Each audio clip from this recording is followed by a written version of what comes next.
And just off to the south of Fort Myers is Collier County. It includes the city of Naples, which experienced major flooding from storm surge. Bill McDaniel joins me now on the phone from Collier County. He is the chairman of the Collier County Commission. Bill, thank you very much for being with us. Collier County issued a mandatory evacuation for residents in Zone A, which is just along the coast, the most dangerous area. And I was reading the official guidance, and it was very stark. It's under the heading that said, what might happen if I ignore evacuation orders? The answer was, you are gambling with your lives. Did people make that gamble, and how are they doing? Well, in all sincerity, most took heed to the mandatory evacuation that we issued. There were some that did not. I spoke with my county manager last night at about 5:30 in the early evening. We had close to 100 911 calls, mostly from people that were in distress because of the flooding that was transpiring. That storm had predominantly gone past us at about 2:30, 3 o'clock, which is right at our high tide, and then those 100-plus mile-an-hour winds chased that incoming tide right up into our waterways and bay systems. I actually have one friend that owns a home down on right off of Gulf Shore Boulevard on the beach, and he was telling me that the water actually, the dunes out in front of his home protected the structure predominantly from that side, but the flooding that transpired in their home came from the backside across Gulf Shore Boulevard and out of Naples Bay. So. In the guidance I read to Collier County residents, it said if you stick around, those 911 calls you may not be able to get help. For the 100 people who called 911, were they able to get assistance?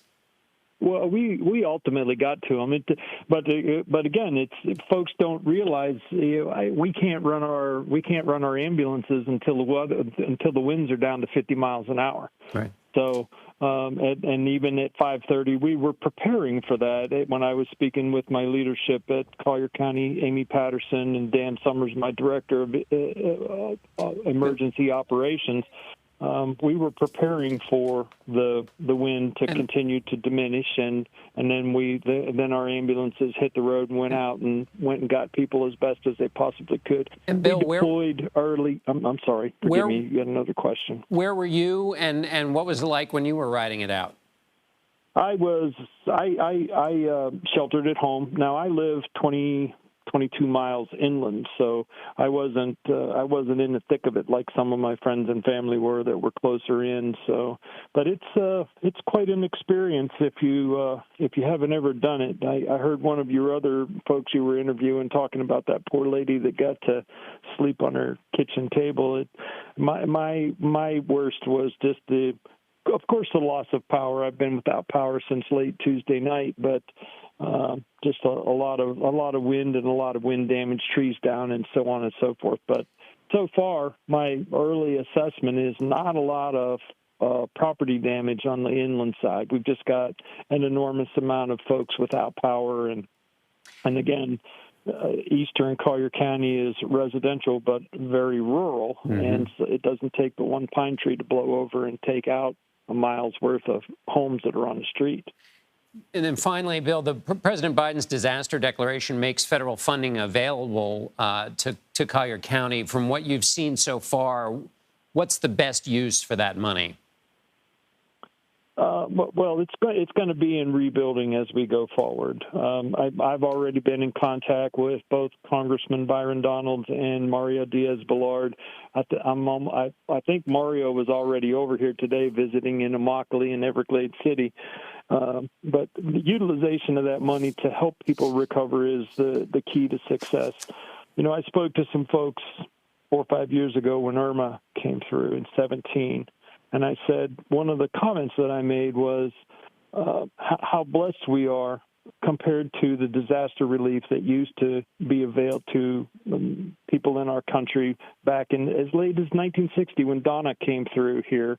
You were lucky back in those days to get a Red Cross truck that might come through and help you. But today, where government assets are on the ground, both local, state, and federal, are on the ground, helping people moving towards recovery as quickly as in fact possible. Well, let's hope they move as fast as possible, and we're very grateful that you were able to speak with us, Bill McDaniel in Collier County.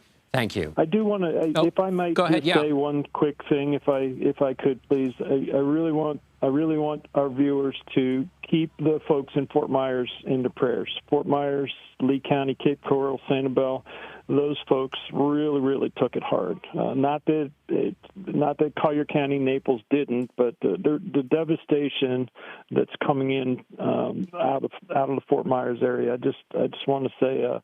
I just want everybody to say a special prayer for our friends up there.